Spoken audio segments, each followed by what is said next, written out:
Hello bachcho, let's read the question. The question says, which of the following statement illustrate the law of multiple proportion? Key concept, law of multiple proportion. इस law के according जब दो element आपस में react करके एक से अधिक कंपाउंड बनाते हैं, तब एक एलिमेंट का अमाउंट अगर हम फिक्स कर दें तो दूसरा एलिमेंट जो दो कंपाउंड में प्रेजेंट है वो सिंपलेस्ट रेशियो में प्रेजेंट होता है। इसके लिए दो कंडीशंस आती हैं। पहली condition, element should be same in all compound. Second, simplest ratio present होना चाहिए। ए 3.47 gram of BaCl2 react with 2.6 gram Na2SO4 to give 3.88 gram BaSO4 and 1.95 gram of NaCl।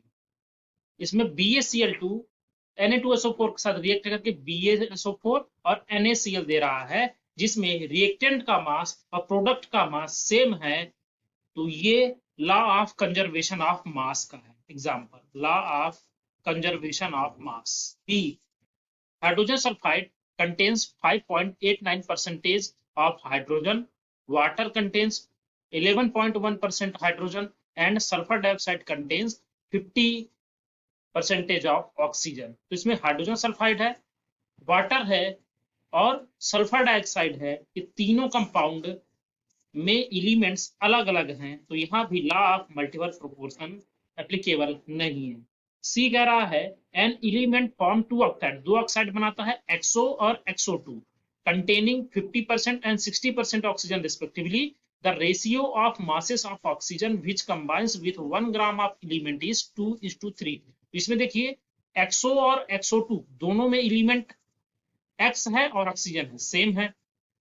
X का अमाउंट 1 ग्राम फिक्स कर दिया तो oxygen का जो ratio आया that is 2:3, simplest ratio. तो यहां पर multiple proportion applicable.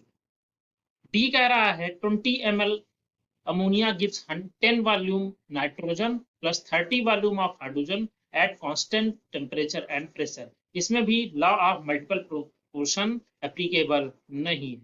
So according to your question, option C will be your correct answer. I hope you understood it well. Thank you.